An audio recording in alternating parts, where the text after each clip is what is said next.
La pluie fine de juillet tombait sur Lyon lorsque Roger Dubois gara sa Harley-Davidson devant le cabinet médical. C'était la 15e consultation cette année-là, et il n'avait plus d'espoir. Ses bras tatoués tremblaient légèrement, tandis qu'il tenait la petite main de Marine, sa fille de 8 ans.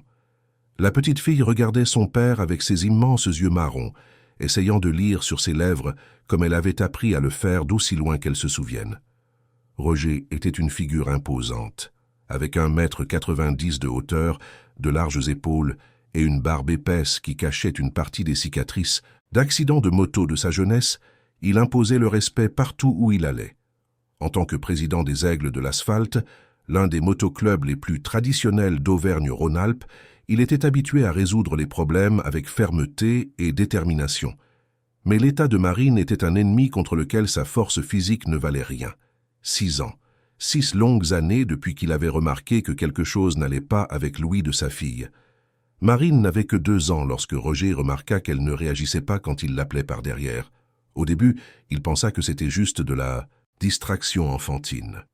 Mais quand la petite fille commença à prendre du retard dans le langage, tandis que d'autres enfants du même âge formaient déjà des phrases complètes, le désespoir commença à s'installer dans sa poitrine comme un poids de plomb. La salle d'attente était vide cet après-midi pluvieux. Roger s'assit sur l'une des chaises en plastique bleu, gardant Marine sur ses genoux. La petite fille jouait avec la fermeture éclair du gilet en cuir de son père, ce gilet noir avec l'emblème des aigles brodé dans le dos, symbole de sa position et de sa famille choisie. Le cuir était usé par le temps et les milliers de kilomètres parcourus, mais Roger n'aurait jamais envisagé de le remplacer. C'était une partie de qui il était. Marine toucha son oreille droite, comme elle le faisait des dizaines de fois par jour. C'était un geste devenu aussi naturel que de respirer. Elle se grattait, tirait légèrement le lobe, pressait l'entrée du conduit auditif avec son index. Roger l'avait déjà mentionné à au moins 10 spécialistes différents, mais tous l'avaient écarté comme un tic nerveux infantile, sans rapport avec la perte auditive. L'infirmière ouvrit la porte et leur fit signe d'entrer. Le docteur, Henri Moreau, était le 15e otorhinolaryngologiste que Roger consultait. Il était arrivé à lui par l'intermédiaire d'une connaissance du club qui jurait que Moreau était le meilleur du sud du pays. Roger ne croyait plus aux superlatifs médicaux, mais il avait quand même dépensé ses dernières économies pour cette consultation privée. Le docteur Moreau était un homme d'âge moyen, aux cheveux gris parfaitement peignés, des lunettes à monture fine et une blouse immaculée. Il salua Roger d'une poignée de main professionnelle et sourit à Marine, qui ne réagit pas au son de sa voix, mais lui rendit son sourire en voyant son visage doux. Pendant 40 minutes, le médecin réalisa tous les examens que Roger connaissait déjà par cœur. L'otoscope fut inséré dans les oreilles de Marine. Elle resta tranquille, habituée à la procédure. Le docteur Moreau fronça les sourcils, ajusta la lumière, regarda à nouveau. Il prit des notes sur son bloc-notes. Il demanda à Marine de mettre des écouteurs et d'appuyer sur un bouton lorsqu'elle entendrait un son. La petite fille n'appuya sur le bouton aucune fois. Finalement, après avoir examiné tous les examens précédents que Roger avait apportés dans une chemise usée, IRM, tomodensitogramme, audiogramme, potentiel évoqué, auditif, le docteur Moreau soupira profondément et joignit les mains sur la table. Le diagnostic était le même que Roger avait déjà entendu d'innombrables fois, avec de petites variations de vocabulaire médical qui, au final, signifiaient la même chose. Rien. Il n'y avait pas de malformation structurelle. Le nerf auditif semblait intact. Les structures de l'oreille interne semblaient normales. C'était un cas atypique, inexplicable par les examens disponibles. Le médecin suggéra d'autres tests, peut-être une nouvelle IRM avec contraste, peut-être une consultation avec un généticien à Paris. Roger écouta tout en silence, la mâchoire serrée. Lorsque le médecin eut terminé, il secoua simplement la tête négativement.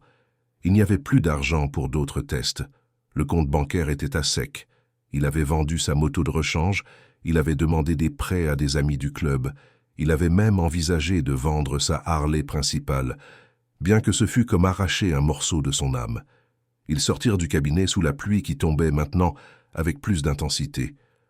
Roger installa Marine dans la voiture qu'il avait empruntée à Antoine, le vice-président du club. Sa moto était à la maison, il ne risquait pas d'y emmener sa fille. Les jours de pluie. Il roula en silence dans les rues mouillées de Lyon, les lumières des feux de signalisation se reflétant sur les pare-brises embués. Marine regardait par la fenêtre, observant les gens courir sous leur parapluie. Elle ne comprenait pas complètement sa propre condition. Pour elle, le monde avait toujours été ainsi, silencieux, une succession d'images sans bande sonore. Elle avait appris à lire sur les lèvres des gens avec une habileté impressionnante. Quand elle voulait sentir la voix de son père, elle pressait son oreille contre sa large poitrine et sentait les vibrations de ses mots. C'était le plus proche qu'elle obtenait d'entendre. Cette nuit-là, au siège des Aigles de l'Asphalte, une vieille bâtisse en briques apparentes aux abords de Lyon, Roger s'assit seul au bar improvisé, tandis que Marine dormait dans l'une des chambres à l'arrière. Les autres membres du club étaient là, Antoine, Claude, Gros Marcel, Adolphe et une douzaine d'autres hommes qui formaient sa fraternité. Il savait, au regard de Roger, qu'une autre consultation s'était achevée sans réponse. Ils respectèrent son silence initialement, se contentant de boire de la bière et de jouer au billard sur les tables usées. Mais Antoine, qui connaissait Roger depuis l'âge de 16 ans, quand ils n'étaient que des garçons révoltés cherchant à appartenir, s'approcha et posa une main sur l'épaule de son ami. Roger se défoula pour la première fois depuis des mois. Il parla de la frustration, de l'impuissance, de la dévastation de voir sa fille vivre dans un monde sans son et de ne rien pouvoir faire. Il parla de l'argent qui avait disparu, des portes qui s'étaient enfermées, du sentiment d'échouer en tant que père. Sa voix, normalement ferme et autoritaire, trembla plusieurs fois. Les hommes autour n'étaient pas enclins aux démonstrations émotionnelles. C'étaient des motards, des hommes de la route, beaucoup avec des passés difficiles et des cicatrices physiques et émotionnelles, mais tous avaient un code d'honneur, une loyauté qui transcendait le sang. Le club était une famille, et Marine était la nièce de tous. La douleur de Roger était la douleur de tous.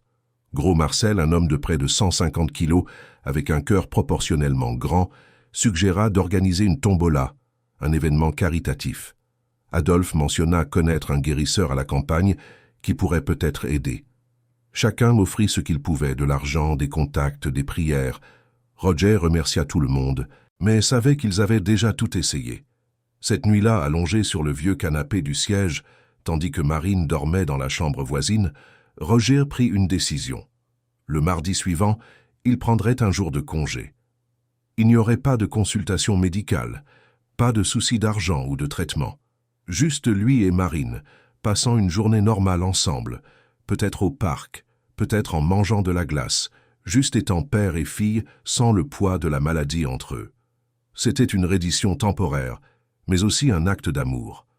Parfois, pensa-t-il avant de s'endormir, la guérison que nous cherchons n'est pas là où nous nous attendons à la trouver. Parfois, elle est dans les petites choses, dans les moments simples. Il ne savait pas à quel point cette réflexion se révélerait prophétique. Marine dormait tranquillement dans la chambre voisine, sa petite main sous l'oreiller, inconsciente des plans de son père et des changements que le mardi suivant apporterait à leurs deux vies. Le silence qui l'entourait était profond et complet, mais bientôt, très bientôt, ce silence serait brisé d'une manière que personne n'aurait pu prévoir. La réponse que Roger avait cherchée dans des cabinets coûteux et des équipements sophistiqués viendrait d'un endroit complètement inattendu, des mains de quelqu'un que la société avait rendu invisible, quelqu'un qui observait le monde avec des yeux qui voyaient vraiment. Le mardi se leva avec un ciel étonnamment clair sur Lyon. L'hiver en Auvergne-Rhône-Alpes était généralement gris et humide, mais ce jour-là, le soleil brillait avec une intensité presque printanière. Roger se leva tôt, prépara un café fort et fit des crêpes pour Marine, bien que ses talents culinaires fussent limités. La petite fille descendit les escaliers du siège du club en se frottant les yeux ensommeillés et sourit en voyant le petit déjeuner spécial. Ils communiquaient par une combinaison de lecture labiale et de langage des signes qu'ils avaient développés ensemble au fil des ans. Marine était incroyablement intelligente, compensant le manque d'audition par une perception visuelle aiguisée. Elle parvenait à interpréter les émotions en observant simplement la posture corporelle des gens. Elle lisait les micro-expressions faciales avec la précision d'une experte. Roger lui fit signe qu'il ferait quelque chose de différent ce jour-là. Ils iraient au parc de la Tête d'Or, l'un des plus grands et des plus beaux espaces verts de Lyon. Marine frappa des mains de joie. Elle adorait le parc, surtout nourrir les oies et courir dans l'herbe. Pour elle, le monde visuel était riche et fascinant. Chaque arbre, chaque fleur, chaque animal était un univers à explorer. Ils s'habillèrent de vêtements décontractés. Roger troqua son gilet en cuir pour une simple veste en jean, bien qu'il portât toujours des bottes lourdes et un t-shirt du club en dessous. Marine mit une robe rose à pois blanc qu'elle avait reçue d'Antoine pour son anniversaire. Ils ressemblaient à un père et une fille normaux sortant pour une promenade ordinaire, et c'était exactement ce que Roger voulait, la normalité, même temporaire. Le trajet jusqu'au parc fut tranquille. Roger conduisit doucement, savourant chaque instant. Marine était sur la banquette arrière, regardant par la fenêtre et montrant du doigt des choses qui attiraient son attention. Un chien, un ballon rouge, un homme à vélo. Roger regardait dans le rétroviseur et souriait, mémorisant chaque expression de sa fille. Le parc de la Tête d'Or était modérément fréquenté pour un mardi matin. Il y avait des personnes âgées qui marchaient, des jeunes qui couraient, des mères avec des poussettes, quelques vendeurs ambulants de pop-corn et de barbe à papa. Le lac brillait sous le soleil, reflétant le bleu profond du ciel. Les oies nageaient paisiblement, sortant occasionnellement de l'eau pour picorer le pain que les visiteurs leur lançaient. Roger acheta un sac de pop-corn sucré et un autre de pain rassis, spécialement pour nourrir les oies. Marine courait devant lui, ses cheveux bruns flottant au vent. Elle riait silencieusement, ce rire sans son qui brisait toujours le cœur de Roger, lui rappelant la musique qui manquait à la vie de sa fille. Ils trouvèrent un banc en bois sous un grand arbre feuillu, près du lac mais un peu à l'écart des zones plus fréquentées. Roger s'assit tandis que Marine s'agenouillait dans l'herbe pour jeter des petits morceaux de pain aux oies qui s'approchaient prudemment. C'était un moment parfait, simple et pur, sans médecin, ni diagnostic, ni frustration. Roger ne le remarqua pas immédiatement, mais à une vingtaine de mètres de distance, assis sur un autre banc partiellement caché par des buissons, se trouvait un garçon observant tout. Le garçon avait environ 10 ans, la peau noire, des cheveux crépus et bourriffés, des vêtements visiblement sales et trop vieux pour son corps chétif. Il était pieds nus malgré le froid matinal, ses pieds couverts d'une couche de saleté qui racontait des histoires de nuits passées à dormir par terre. Le garçon s'appelait Gabriel. Il n'avait pas de nom de famille, ou du moins pas un qui importait encore. Cela faisait presque 2 ans qu'il vivait dans les rues de Lyon. Son histoire était une tragédie courante dans les périphéries françaises, pleine de pertes qu'un enfant ne devrait jamais avoir à supporter. Sa mère, Conception, était partie quand il avait 8 ans, victime d'un incendie dans la baraque où il vivait à la Duchère. Gabriel était à l'école ce jour-là, une école publique précaire mais que Conception tenait à ce qu'il fréquente. Quand il rentra l'après-midi, il ne trouva que des cendres et des voisins en pleurs. Son père, Joachim, un homme qui avait toujours eu des problèmes d'alcool, ne supporta pas la perte. Pendant 6 mois, il essaya de garder Gabriel avec lui. Mais chaque jour, il s'enfonçait davantage dans la bouteille. Jusqu'à ce qu'un matin, Gabriel se réveille et trouve un billet griffonné, une excuse pathétique sur le fait de ne pas pouvoir s'occuper d'un enfant, sur le besoin de partir. Gabriel ne revit plus jamais son père. À 9 ans, il était complètement seul au monde. Il passa brièvement par un foyer municipal, mais s'enfuit quand l'un des adolescents plus âgés commença à le menacer. La rue semblait plus sûre, du moins dans la rue, il pouvait courir, il pouvait se cacher, il pouvait être invisible. Et Gabriel était devenu très bon pour être invisible. Il avait appris à se déplacer dans l'ombre, à identifier quelles personnes l'ignoreraient et lesquelles appelleraient la police ou pire. Il avait découvert les meilleurs endroits pour dormir. Les poubelles des restaurants qui jetèrent de la nourriture encore comestible, les fontaines publiques où il pouvait se laver le visage. Il survivait en demandant quelques pièces ici et là, mais principalement en observant. La vie dans les rues avait aiguisé les sens de Gabriel d'une manière que les enfants ayant un toit sur la tête ne développeraient jamais. Il avait appris à lire les gens, à anticiper les dangers, à remarquer des détails minuscules qui pourraient signifier la différence entre manger ou avoir faim, entre la sécurité ou la violence. Ses yeux, malgré son jeune âge, étaient vieux. Ils avaient trop vu. Ce matin-là, Gabriel était au parc de la Tête d'Or parce qu'il avait découvert que les mardis, une vieille dame apportait toujours du pain supplémentaire et le laissait discrètement sur un banc spécifique pour ceux qui en avaient besoin. C'était une sorte d'ange anonyme, et Gabriel était l'un des bénéficiaires réguliers de cette gentillesse silencieuse. Il avait déjà pris sa portion et mangeait lentement, la faisant durer quand il remarqua le grand homme avec la petite fille. Il y avait quelque chose chez l'homme qui alerta immédiatement les instincts de survie de Gabriel. Sa taille, sa posture, la façon dont il se déplaçait criaient au danger potentiel. Gabriel savait identifier les types d'adultes qui représentaient une menace pour les garçons de rue.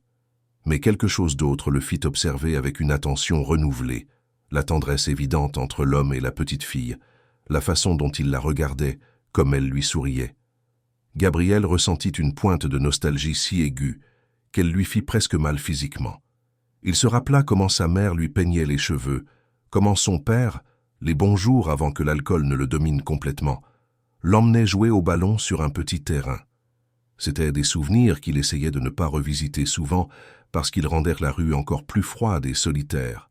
Mais alors autre chose capta l'attention de Gabriel. La petite fille porta la main à son oreille droite et la toucha, la gratta, la tira légèrement. C'était un geste que Gabriel reconnut immédiatement. Sa mère avait travaillé sporadiquement comme aide ménagère dans un centre de santé, et parfois Gabriel l'accompagnait quand il n'avait pas école. Il se souvenait avoir vu un infirmier soigner un vieil homme qui se plaignait de ne pas bien entendre. Le problème était une accumulation de cérumen compacté et durci, bloquant complètement le conduit auditif. L'infirmier avait expliqué à Conception, qui écoutait curieuse, comment cela se produisait. Certaines personnes produisaient un excès de cérumen, ou poussaient le cérumen vers l'intérieur en essayant de nettoyer avec des cotons-tiges, et avec le temps, il devenait un bouchon solide. Le traitement était simple, retirer soigneusement le bouchon. Gabriel se souvenait avoir observé la procédure, fasciné par la façon dont l'infirmier utilisait une pince spéciale et comment l'homme commença immédiatement à mieux entendre. Maintenant, observant la petite fille dans le parc, Gabriel vit le même geste répétitif, le même inconfort. Et quand la lumière du soleil frappa sous un angle spécifique, tandis que la petite fille tournait la tête, Gabriel put voir, tout au fond du conduit auditif droit, quelque chose de sombre et de compacté. Son cœur s'accéléra. Serait-ce possible? Serait-ce cela? Il observa plus attentivement. La petite fille ne réagissait pas au son autour d'elle, un chien aboyant près, des enfants criant au loin. Elle communiquait avec son père par des gestes et la lecture labiale. Gabriel sentit une certitude grandir en lui. Il savait ce qui n'allait pas. Et plus important encore, il savait comment résoudre le problème. Mais il y avait un problème gigantesque. Comment s'approcher? L'homme était intimidant, protecteur, clairement le genre à réagir, mal à un garçon de rue s'approchant de sa fille. Gabriel avait déjà été chassé, bousculé, et même frappé par des adultes méfiants. Il savait comment la société le voyait, comme une nuisance, un fardeau, potentiellement dangereux. Mais en même temps, en regardant cette petite fille, la joie innocente sur son visage alors qu'elle nourrissait les oies dans un monde silencieux, Gabriel ressentit quelque chose qu'il n'avait pas ressenti depuis longtemps. Il sentit qu'il pouvait faire la différence. Pour la première fois depuis le départ de sa mère, il avait la chance d'aider réellement quelqu'un, d'avoir de l'importance, d'être plus qu'un simple garçon invisible, luttant pour survivre un jour de plus. Gabriel resta assis sur son banc pendant plus de 15 minutes, observant, réfléchissant, luttant avec lui-même. La voix de la raison, cette voix intérieure qu'il avait maintenue en vie dans les rues, lui disait de s'éloigner, de ne pas s'en mêler, de rester invisible, comme il le faisait toujours. Mais il y avait une autre voix, plus faible mais insistante, la voix qui ressemblait à celle de sa mère, disant que quand on peut aider quelqu'un, on doit essayer. Le garçon regarda ses propres mains, petites, sales, aux ongles cassés. Serait-elle capable de réaliser ce qu'il croyait possible? Il n'avait observé la procédure qu'une seule fois, des années auparavant. Il n'avait pas d'outils, seulement ses doigts. Mais l'infirmier avait commenté que dans les cas moins sévères, il était possible d'effectuer le retrait manuellement avec beaucoup de soin et de délicatesse. Marine courut vers le banc où Roger était assis. Elle tenait une plume blanche qu'elle avait trouvée et la montra à son père avec enthousiasme. Roger sourit, caressa les cheveux de sa fille et rangea la plume dans sa poche comme si c'était un trésor. Gabriel observa la scène et quelque chose en lui se décida. Il se leva lentement. Ses jambes tremblaient, non de froid, mais de peur anticipée du rejet, voire de l'agression. Il marcha lentement sur l'herbe, gardant ses distances, mais s'approchant progressivement. Roger remarqua le garçon presque immédiatement. Ses instincts de président de motoclub, toujours en alerte face aux problèmes potentiels, firent ses yeux se plisser. Quand Gabriel fut à environ 5 mètres, Roger se leva. C'était une figure imposante, et du point de vue de Gabriel, il paraissait gigantesque. Marine, percevant la tension dans le corps de son père, regarda aussi dans la direction du garçon. Il n'y avait pas de peur dans ses yeux, juste de la curiosité. Gabriel s'arrêta. Il leva les mains dans un geste universel de paix, montrant qu'il ne représentait aucune menace. Sa bouche était sèche. Un instant, il pensa à courir. Mais alors, il pensa à la petite fille vivant en silence et trouva du courage quelque part au plus profond de son être. « Monsieur, » commença Gabriel, sa voix rauque de peu d'usage, « je ne veux pas d'argent, je ne veux rien, mais je crois que je peux aider votre fille. » Roger fit un pas en avant, se positionnant entre Gabriel et Marine. Son visage était un masque de méfiance. « Aider comment ?» Sa voix était grave, menaçante. « Qui es-tu » Gabriel déglutit difficilement. « Je m'appelle Gabriel. Je vis dans la rue. J'ai vu que votre fille n'entend pas. Elle se gratte l'oreille. Je crois que je sais ce que c'est. » La mâchoire de Roger se serra. « Tu crois que tu sais. 15 médecins, gamin. 15 spécialistes ne savent pas ce que c'est. Et toi, un gamin des rues, tu crois que tu sais ?» Les mots furent comme des gifles, mais Gabriel s'y attendait. « Monsieur, j'ai vu ma mère aider quelqu'un avec le même problème. C'est du cérumen. Du cérumen qui bloque son oreille. Je l'ai vu de loin, quand le soleil a frappé. Il y a quelque chose de sombre là-dedans. » Roger rit, mais c'était un rire sans humour, plein d'amertume. « Du cérumen ? Tu crois que 15 médecins n'ont pas pensé à quelque chose d'aussi basique que du cérumen? Ils ont examiné ses oreilles des centaines de fois. Ils ont examiné ou ils ont... Regardez rapidement. » Gabriel ne savait pas d'où venait son audace, peut-être du désespoir de faire comprendre à l'homme. Parfois c'est très profond, compacté. Ça ressemble à une partie de l'oreille. Ma mère disait que certains médecins ne le voient pas parce qu'ils ne s'attendent pas à le voir. C'est trop simple. Roger fit un pas de plus vers Gabriel, qui recula automatiquement. « Écoute ici, gamin. Je ne sais pas quel est ton jeu, mais je ne te laisserai pas t'approcher de ma fille. Maintenant, dégage d'ici avant que j'appelle la sécurité du parc. » Gabriel sentit des larmes de frustration lui brûler les yeux. Il n'était pas habitué à pleurer. Il avait appris dans les rues que les larmes étaient un luxe dangereux. Mais à ce moment-là, devant le rejet, l'impossibilité d'aider, il se sentit complètement impuissant. « S'il vous plaît, murmura-t-il. Je sais que vous ne me faites pas confiance, je comprends. Mais votre fille, je peux l'aider. Je sais que je peux. Laissez-moi juste essayer. Si je lui fais mal, vous pourrez me faire ce que vous voulez. Mais s'il vous plaît, laissez-moi essayer. » Il y avait quelque chose dans la voix de Gabriel, une sincérité brute, un désespoir qui n'était pas pour l'argent ou un gain personnel. Roger hésita. C'était complètement absurde. Un garçon de rue affirmant pouvoir faire ce que les meilleurs médecins n'avaient pas réussi. Mais en même temps, Roger avait déjà tout essayé. Qu'avait-il à perdre? Marine tira la veste de son père. Elle avait lu sur les lèvres toute la conversation. Son habileté dans ce domaine était impressionnante. Elle fit un signe à son père. « Laisse-le essayer, papa, je n'ai pas peur. » Roger regarda sa fille, puis le garçon, puis de nouveau sa fille. Marine avait ce regard déterminé qu'elle avait hérité de lui, ce regard qui disait qu'elle avait déjà pris une décision et ne changerait pas d'avis. C'était une caractéristique des Dubois, l'entêtement déguisé en conviction. « D'accord, » dit Roger finalement, sa voix toujours dure mais avec une trace de résignation. « Mais je tiendrai ton poignet tout le temps. Si tu lui fais mal, si elle montre la moindre douleur, je te casse le bras. Compris ?» Gabriel hocha vigoureusement la tête. « Compris, monsieur. Je ferai très attention, je promets. » Ils s'approchèrent du banc. Marine s'assit et Gabriel s'agenouilla à côté d'elle. Ses mains tremblaient visiblement. Roger saisit le poignet droit de Gabriel avec suffisamment de force pour faire comprendre qu'il ne plaisantait pas, mais pas assez fort pour empêcher le mouvement. Marine regarda Gabriel et sourit.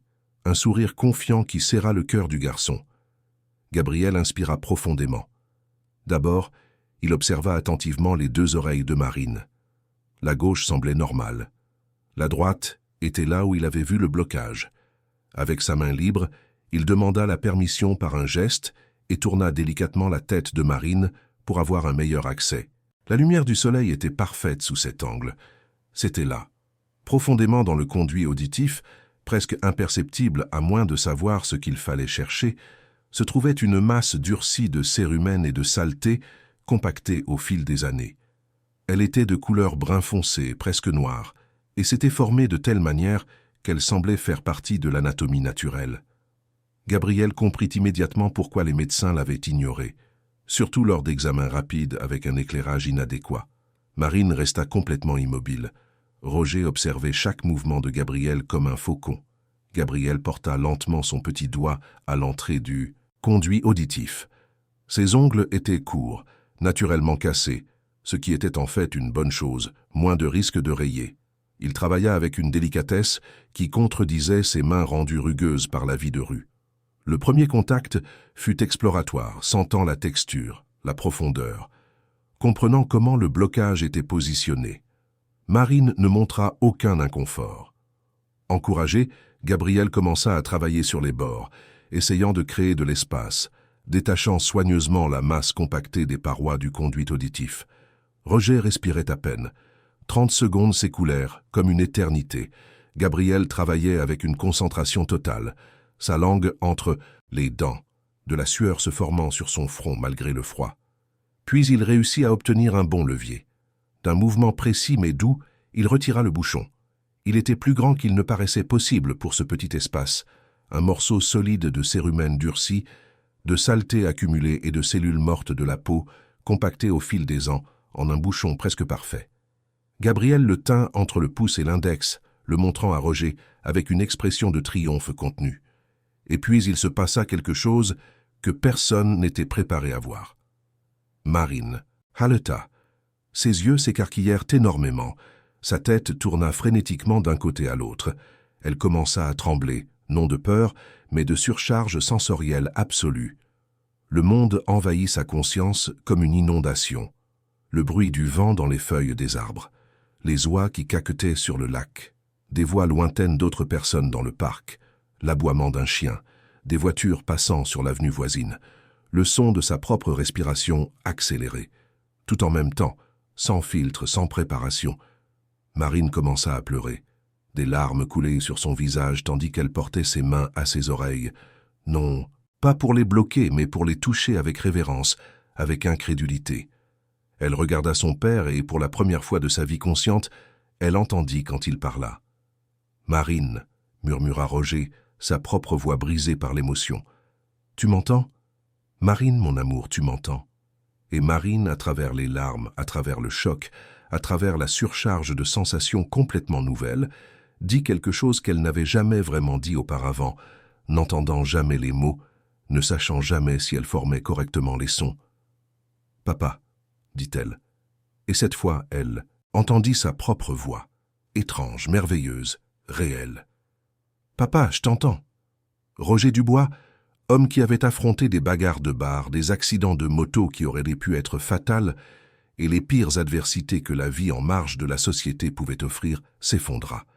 Il tomba à genoux sur le sol du parc, serrant Marine si fort qu'elle faillit perdre l'équilibre. Ses larges épaules tremblaient de sanglots profonds qui venaient d'un endroit si profond qu'il ne savait même pas qu'il existait. 6 ans. 6 ans de silence. 6 ans de culpabilité, de se sentir comme un père qui échoue, de dépenser jusqu'au dernier sou à la recherche d'une solution. Et la réponse était là, si simple, si basique, entre les mains sales d'un garçon que la société avait jeté comme un déchet. Marine pleurait aussi, mais ses larmes étaient d'une joie écrasante, mêlée d'une confusion absolue. Chaque son était nouveau, chaque bruit était une découverte. Elle s'accrochait à son père, puis touchait ses propres oreilles, puis regardait autour d'elle, essayant de connecter ce qu'elle voyait avec ce qu'elle entendait maintenant. Un oiseau chanta dans un arbre voisin, et Marine leva les yeux avec étonnement, comprenant enfin ce que les oiseaux faisaient au-delà de simplement voler. Gabriel était figé sur place, toujours agenouillé, observant la scène avec une expression de choc silencieux.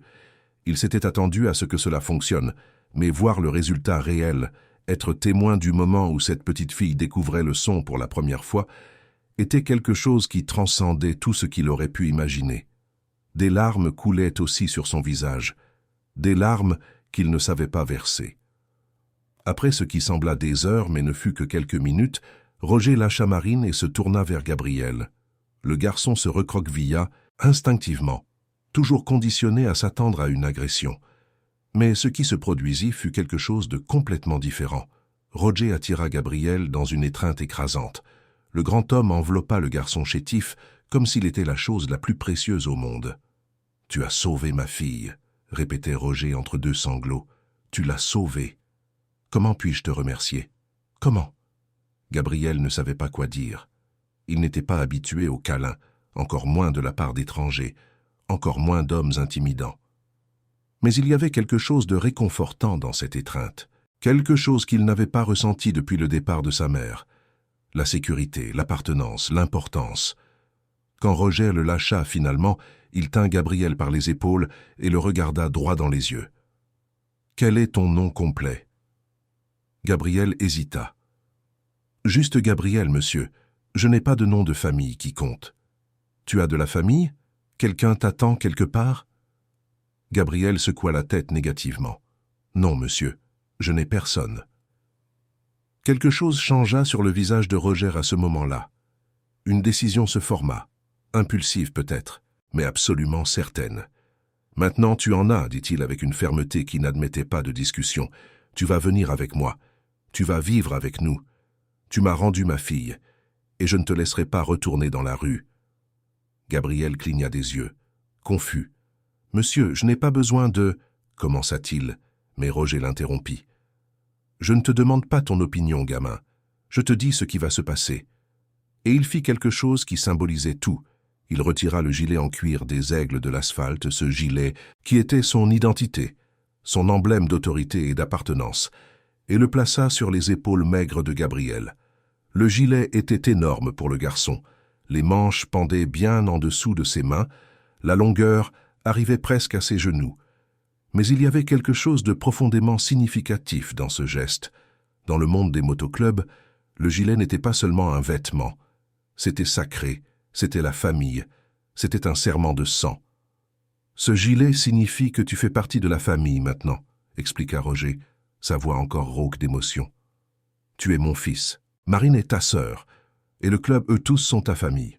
Compris ?» Gabriel ne faisait pas confiance à sa propre voix pour répondre, alors il se contenta de hocher la tête, de nouvelles larmes coulant sur ses joues sales. Roger le tira dans une autre étreinte, et Marine se joignit à eux, créant une confusion de bras, de larmes et de bonheur pur. Des gens dans le parc avaient remarqué la scène. Certains observaient curieux, d'autres détournaient le regard mal à l'aise avec la démonstration publique d'émotion. Une vieille dame s'approcha en demandant si tout allait bien, et Roger, riant entre les larmes, dit que tout était parfait, que c'était mieux qu'il ne l'avait été depuis 6 ans. Le voyage de retour au siège des Aigles de l'asphalte fut surréaliste. Gabriel était sur la banquette arrière de la voiture à côté de Marine, portant toujours le gilet géant, incapable de croire pleinement à ce qui se passait. Marine ne pouvait s'arrêter de parler, testant sa voix, posant des questions sur chaque son qu'elle entendait. « Papa, c'est quoi ce bruit de voiture et ce sifflement? Pourquoi les oiseaux font-ils des sons différents ?» Roger répondait à chaque question avec une patience infinie, sa voix se brisant occasionnellement d'émotion. Gabriel observait tout en silence, traitant toujours le changement abrupt de sa vie. D'invisible à fils, de jetable à famille. C'était trop à absorber. Quand ils arrivèrent au siège du club, Antoine était dehors en train de réparer une moto. Il leva les yeux quand il entendit la voiture et son visage montra de la confusion en voyant un mince garçon des rues portant le gilet de Roger sur la banquette arrière. Mais avant qu'il ne puisse demander quoi que ce soit, Roger sortit de la voiture et cria quelque chose qui fit tomber l'outil qu'Antoine tenait. « Marine entend! Antoine, elle entend !»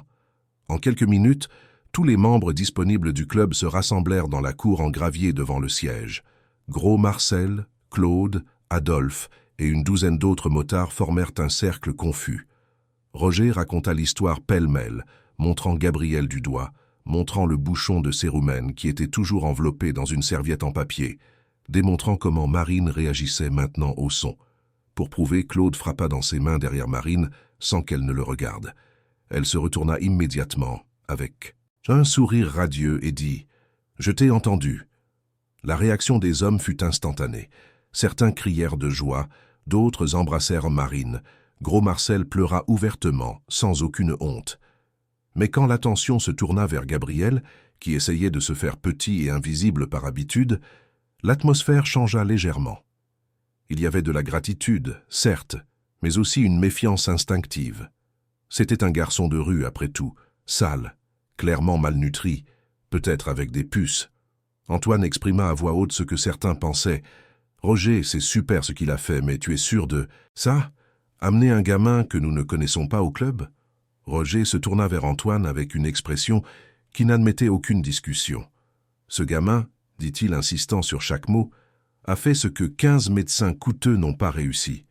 Il a vu ce que personne d'autre n'a vu, et quand il aurait pu simplement rester invisible, quand il n'aurait rien gagné à risquer de s'approcher, il est venu et a aidé.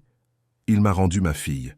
Alors oui, Antoine, j'en suis absolument certain. » Il y eut un moment de silence tendu, puis Antoine, qui connaissait Roger suffisamment bien pour savoir quand il n'y avait pas d'argument possible, acquiesça simplement.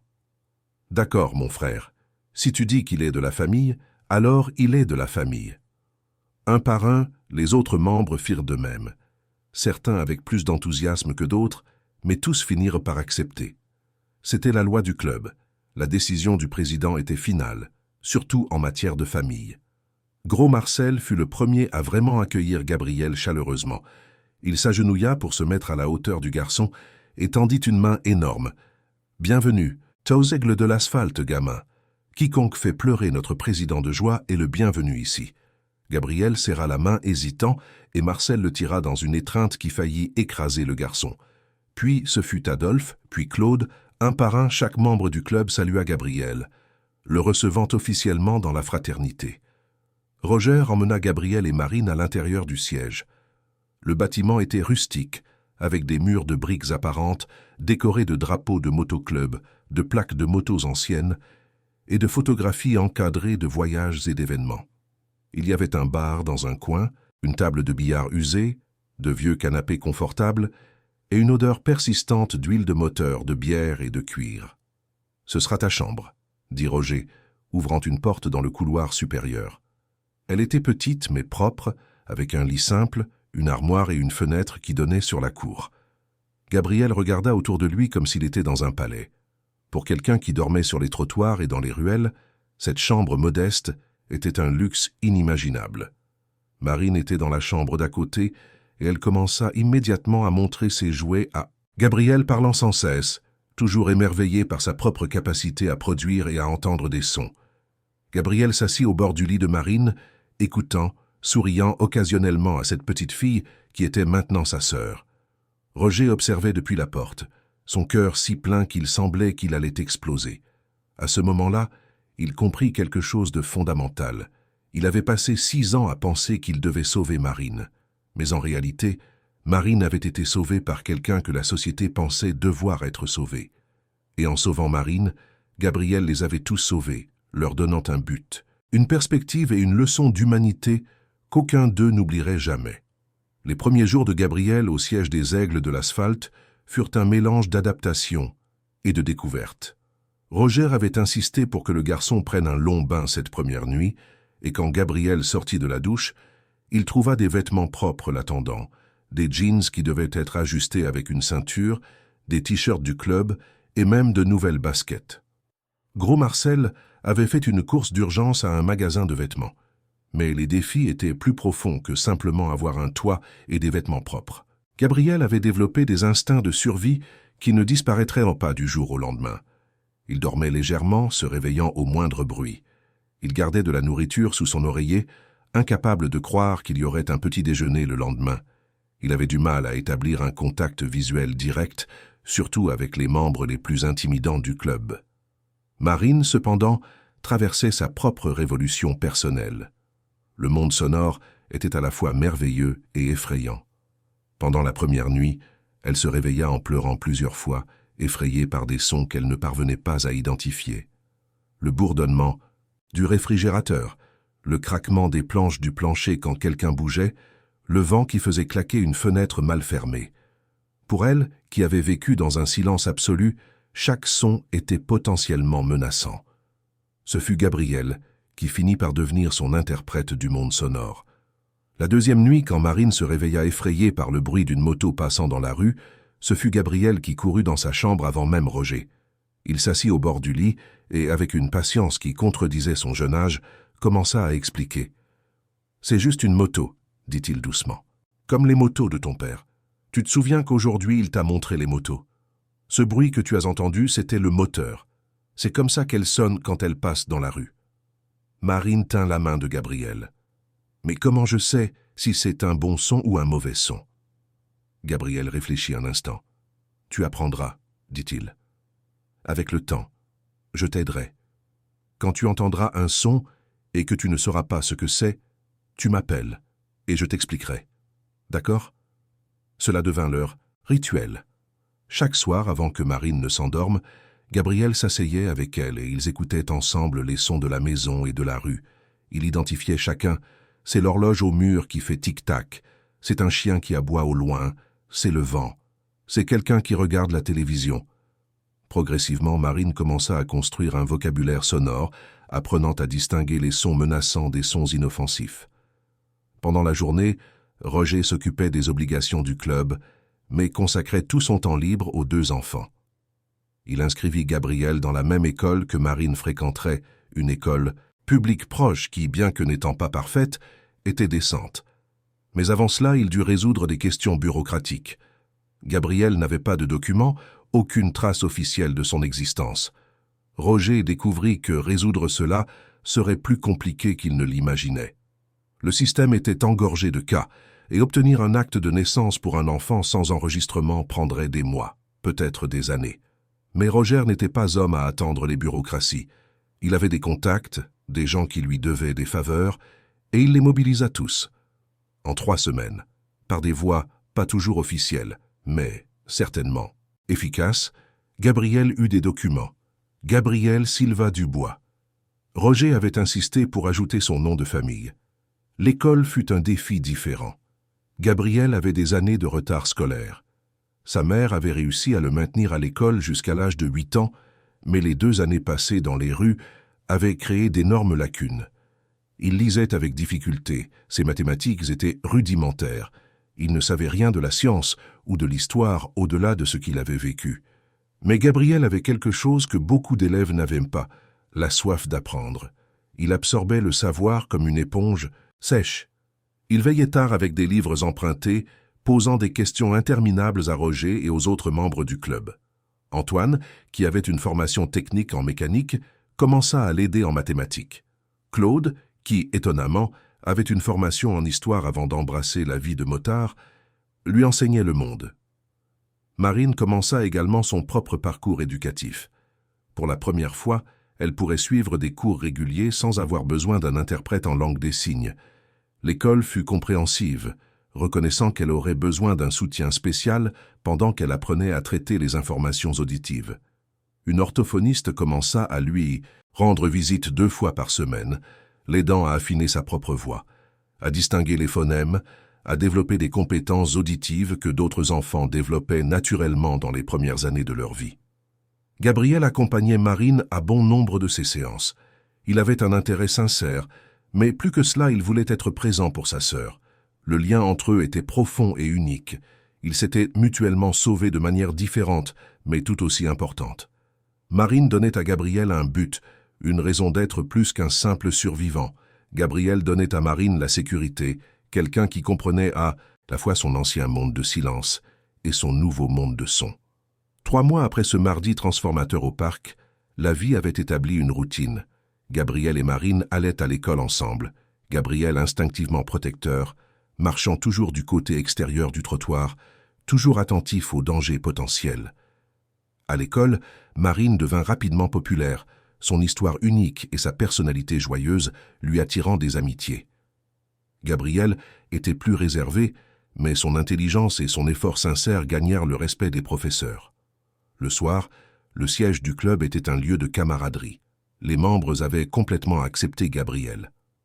Gros Marcel était devenu une figure paternelle supplémentaire, enseignant à Gabriel les mottos, la loyauté, le code d'honneur du club. Adolphe l'emmenait parfois pour l'aider dans son travail de menuiserie, lui apprenant un métier utile. Chaque membre contribuait d'une manière ou d'une autre à l'éducation du garçon. Mais ce fut par une froide nuit d'août, presque 5 mois après ce jour au parc, qu'eut lieu la conversation qui allait de nouveau changer la trajectoire de leur vie. Roger avait convoqué une réunion de tous les membres. C'était formel, avec tout le monde assis autour de la grande table en bois dans la salle principale du siège. « Frères, » commença Roger, sa voix résonnant dans le silence attentif, « vous savez tous ce qui est arrivé à Marine. Vous savez comment Gabriel est arrivé chez nous. J'ai passé les derniers mois à y penser beaucoup, à quel point nous avons été aveugles, à combien d'enfants comme Gabriel sont dans les rues que nous traversons tous les jours sans vraiment les voir. » Il fit une pause, regardant autour de la table chaque visage. Gabriel était assise à côté de Marine dans un coin de la pièce, pas totalement partie de la réunion mais présent en tant que famille. « Nous avons de la place ici, » continua Roger. « Nous avons des ressources. Nous ne sommes pas riches, mais nous avons plus que ce dont nous avons besoin. Et je propose que nous fassions quelque chose avec cela. Je veux que les aigles de l'asphalte deviennent un refuge, pour des enfants comme Gabriel, des enfants que le système a laissés tomber, des enfants invisibles. » Il y eut un murmure autour de la table. Antoine fut le premier à parler. « Roger, c'est une idée noble, mais c'est énorme. Avons-nous la structure pour cela? Et légalement, il y a des questions. » « Je sais, » répondit Roger. « Ce ne sera pas facile. Mais quand les aigles de l'asphalte ont-ils choisi la voie facile? Nous pouvons le faire correctement. Nous pouvons nous enregistrer comme une organisation d'assistance. Nous pouvons créer des partenariats avec le système d'accueil. Nous pouvons offrir des foyers temporaires, peut-être même permanents. Nous pouvons donner à ces enfants ce que nous avons donné à Gabriel, une famille, une chance. » Marcel s'éclaircit la gorge, sa voix émue. « Je soutiens cela complètement. Ce gamin, dit-il en désignant Gabriel, a changé nos vies. Il nous a montré que nous pouvions être plus qu'un simple club de moto.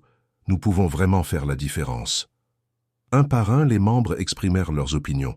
Il y avait des préoccupations pratiques, bien sûr, des questions d'argent, d'espace, de responsabilité légale, mais il y avait aussi un enthousiasme croissant. Beaucoup de ces hommes venaient de milieux difficiles. Ils comprenaient ce que c'était de se sentir rejeté par la société. L'idée de transmettre cela, d'être la famille dont ils avaient eux-mêmes eu besoin un jour, résonnait profondément. Le vote fut unanime. Les aigles de l'asphalte étendraient leur mission.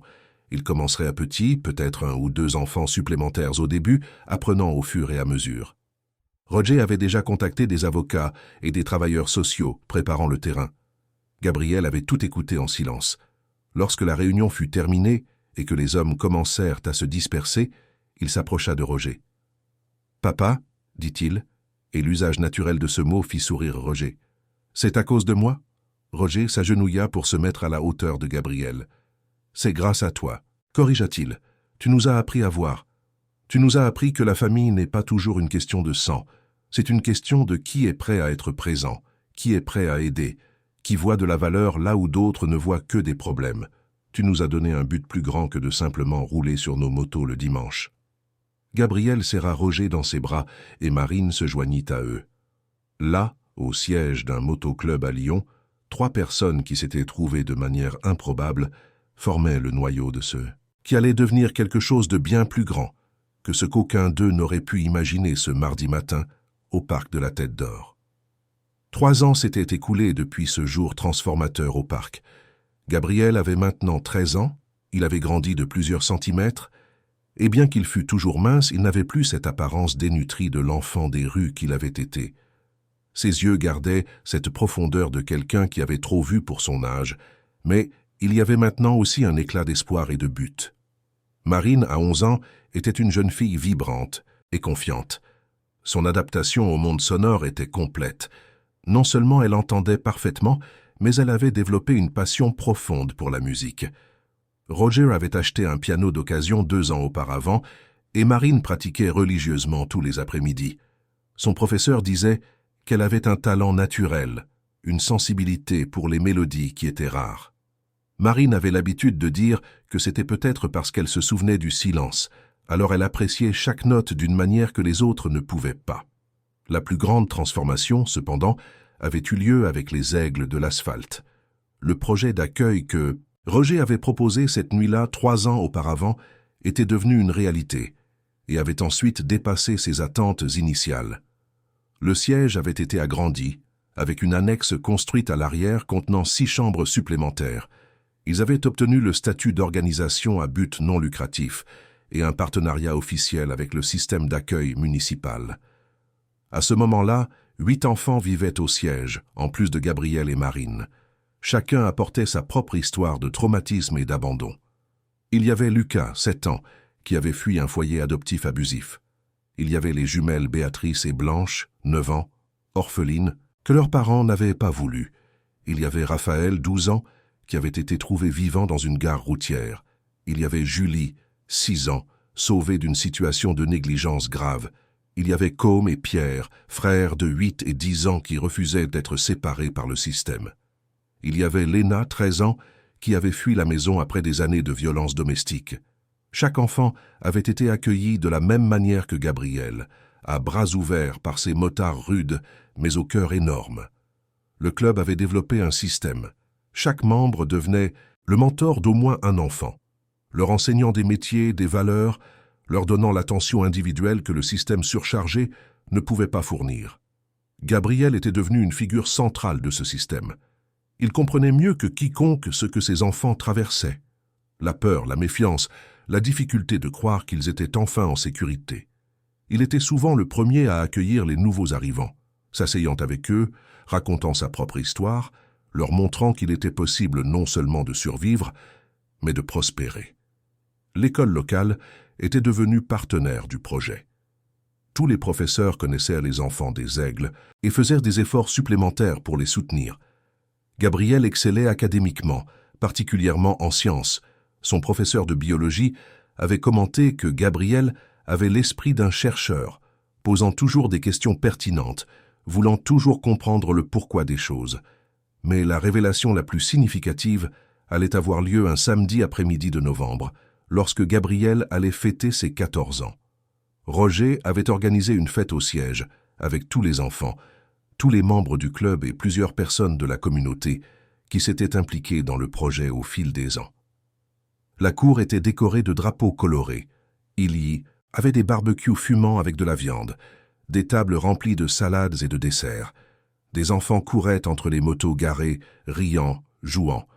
Les membres du club supervisaient, certains aidant à la cuisine, d'autres organisant des jeux. C'était une scène de normalité domestique qui contrastait complètement avec l'image stéréotypée des motoclubs. Marine avait préparé une surprise spéciale. Elle avait composé une chanson pour Gabriel, sa première composition originale. Au milieu de la fête, elle demanda le silence et s'assit au piano qu'ils avaient apporté dans la cour pour l'occasion. Ses mains planèrent un instant sur les touches, puis elle commença à jouer. La mélodie était belle et mélancolique, avec des notes qui montaient et descendaient comme des vagues. Puis Marine commença à chanter, sa voix claire et juste racontant une histoire sur un garçon courageux qui voyait l'invisible, sur un miracle réalisé par de petites mains, sur la famille que l'on choisit. Il n'y avait pas un œil sec parmi les adultes présents.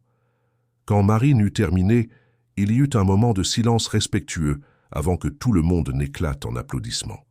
Gabriel pleurait ouvertement, sans honte. Marine descendit du tabouret du piano et serra son frère dans ses bras. « Merci, murmura-t-elle. Merci de m'avoir donné les sons. Merci de m'avoir donné la musique. » Roger observait depuis la marge de la célébration, appuyé sur sa Harley, avec Antoine à ses côtés. Les deux amis restèrent silencieux un long moment, se contentant d'observer la scène. Des enfants heureux, des gens qui riaient, une famille improvisée, mais sincère. « Tu te souviens ?» dit Antoine finalement. « Quand tu es arrivé ici il y a 3 ans après ce jour au parc, tu étais convaincu que tu avais sauvé ce gamin de la rue. » Roger rit doucement secouant la tête. J'avais tellement tort, dit-il.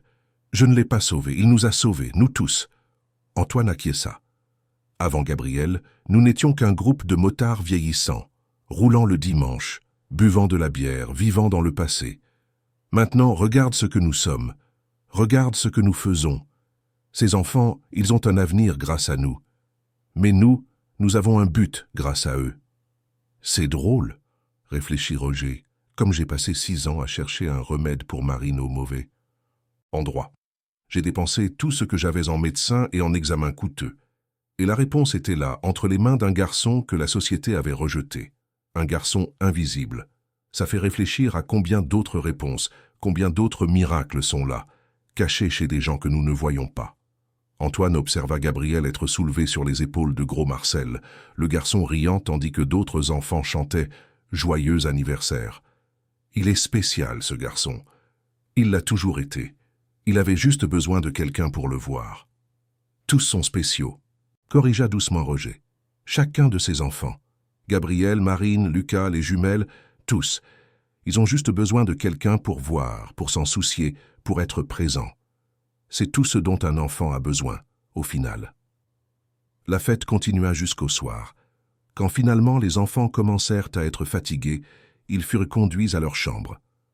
Roger tenait à passer de chambre en chambre, souhaitant bonne nuit à chacun, vérifiant qu'ils étaient confortables, qu'ils n'avaient besoin de rien. C'était un rituel qu'il accomplissait toutes les nuits, peu importe à quel point il était fatigué. Quand il arriva, dans la chambre de Gabriel, il trouva le garçon assis au bord du lit, regardant les étoiles par la fenêtre. « Papa, » dit Gabriel quand Roger entra.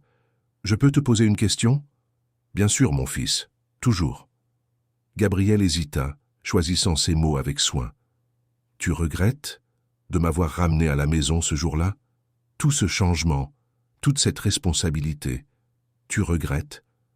Roger s'assit à côté de Gabriel, passant son bras autour des épaules du garçon. « Gabriel, dit-il, sa voix pleine d'émotion, ce fut le plus beau jour de ma vie.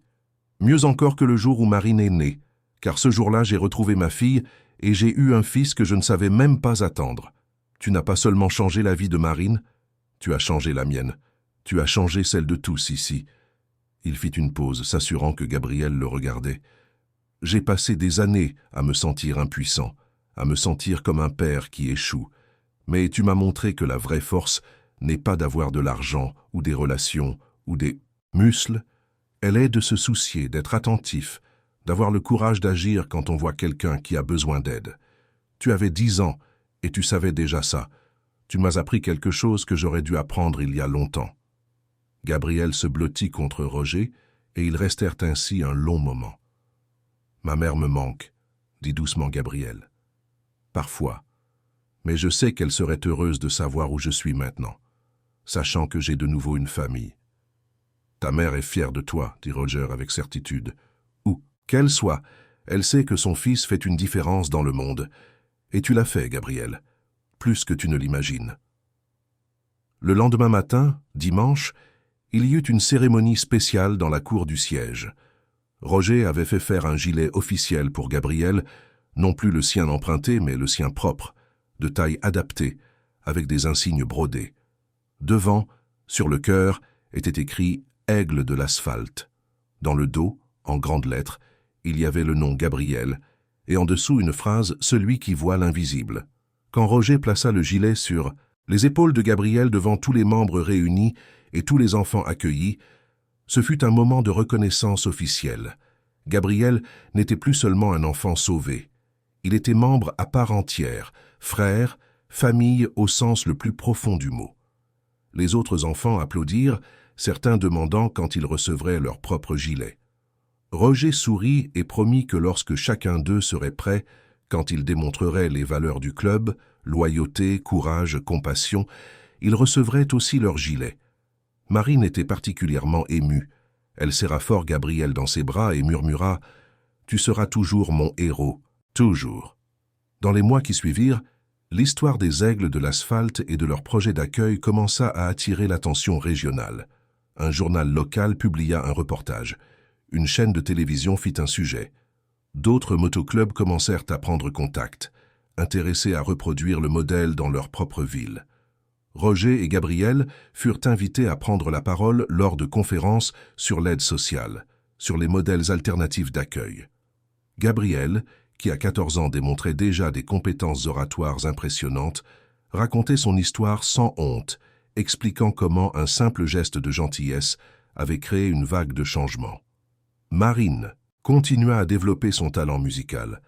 À 15 ans, elle donnerait son premier récital public, jouant ses propres compositions. Gabriel serait au premier rang, applaudissant plus fort que quiconque, des larmes de fierté coulant sur son visage en écoutant cette musique qui n'existait que parce qu'il avait eu le courage de franchir la distance entre l'invisibilité et l'action. Mais malgré toute la reconnaissance externe, malgré les reportages et les prix qui commencèrent à arriver, le moment le plus significatif pour Roger se produisit par une nuit tranquille, 3 ans et demi après ce jour au parc. Il était assis seul, dans la cour, profitant du rare silence lorsque Gabriel le rejoignit. Ils restèrent assis dans un silence confortable un moment, observant simplement les étoiles. Puis Gabriel dit quelque chose qui résumait tout parfaitement. « Papa, tu te souviens quand tu m'as trouvé ce jour-là et que tu as pensé que tu sauvais un enfant des rues ?» Roger acquiesça. « Je m'en souviens. Tu réalises maintenant que personne n'a sauvé personne. Nous nous sommes sauvés les uns les autres. Tu m'as donné une famille, mais je t'ai donné un but. Marine m'a donné une sœur, mais je lui ai donné les sons. Le club m'a donné un foyer, mais j'ai donné au club une mission. C'est comme ça que ça marche, n'est-ce pas? Le vrai salut n'est jamais à sens unique. » Roger regarda le garçon, déjà presque un jeune adulte, et s'émerveilla de sa sagesse. « Tu as absolument raison, dit-il, et c'est pourquoi tu es mon fils. Non pas parce que je t'ai sauvé, mais parce que nous avons choisi d'être une famille l'un pour l'autre. » Gabriel sourit. Ce sourire qui avait commencé timide et brisé 3 ans auparavant et qui était maintenant confiant et sincère. « La famille choisie est la meilleure des familles, » dit-il. Et Roger, regardant autour de lui le siège qui s'était transformé en un véritable foyer pour tant de personnes, pensa à tous les enfants dormant dans les chambres, chacun avec sa propre histoire de douleur, mais maintenant avec un avenir de possibilités. Il pensa à Marine et sa musique, à Gabriel et sa sagesse précoce, à tous les membres du club qui avaient trouvé un but plus grand que de simplement parcourir les routes. Le miracle n'avait pas été seulement la récupération de l'audition de Marine ce jour-là au parc. Le véritable miracle fut ce qui se passa après, la transformation de l'invisibilité en visibilité, de l'abandon en appartenance, de la survie en vie pleine. Ce fut la preuve que lorsque nous ouvrons nos yeux pour voir ceux que la société ignore, lorsque nous tendons les mains à ceux qui ont été rejetés, nous sommes nous-mêmes transformés dans le processus. Roger Dubois, président des Aigles de l'Asphalte, motard endurci par la vie, avait commencé son voyage en pensant qu'il devait sauver sa fille. Au final, il découvrit que le vrai salut venait d'un garçon invisible qui avait juste besoin d'être vu. Et en le voyant, en le choisissant comme famille, Roger et tous les membres du club trouvèrent quelque chose qu'ils ne savaient pas chercher, un sens plus grand, un but transcendant, une famille qui dépassait toutes les définitions conventionnelles. Et tout avait commencé parce qu'un garçon de 10 ans avait eu le courage de franchir la distance entre l'invisibilité et l'action, entre la peur et la compassion, entre être seul et créer une famille. Ce bouchon de cérumen retiré d'une oreille avait ouvert non seulement les canaux auditifs de Marine, mais les yeux de tous à un monde de possibilités qui avait toujours été là, attendant d'être découvert. Fin de l'histoire. Chers auditeurs, nous espérons que l'histoire de Roger, Marine et Gabriel a touché vos cœurs aussi profondément qu'elle a touché les nôtres en la racontant. Ce récit nous rappelle que les vrais miracles se produisent souvent par les mains de ceux que la société choisit de ne pas voir, et que la famille est bien plus une question de qui nous choisissons d'aimer que de liens de sang. Pour suivre cette émouvante aventure et découvrir d'autres histoires tout aussi captivantes sur le courage, la rédemption et le pouvoir transformateur de la bonté. Si cette histoire vous a ému, si Gabriel, Marine et les motards des Aigles de l'Asphalte ont conquis une place dans votre cœur, n'oubliez pas de vous abonner à notre chaîne et de laisser un pouce bleu sous cette vidéo. Chaque jour, nous vous apportons des histoires uniques qui explorent la complexité et la beauté de la vie humaine, des histoires qui nous rappellent le meilleur que nous pouvons être. Racontez-nous dans les commentaires quelle partie de cette histoire vous a le plus ému, si vous avez déjà vécu l'expérience d'être vu alors que vous vous sentiez invisible, ou si vous connaissez un projet inspirant similaire à celui des aigles de l'asphalte. Votre interaction nous aide à continuer à vous proposer du contenu de qualité. Ne manquez pas nos prochains contenus, où nous continuerons à explorer les histoires qui nous font réfléchir, pleurer et croire en la bonté humaine. Nous vous attendons ici dans les commentaires et à la prochaine histoire.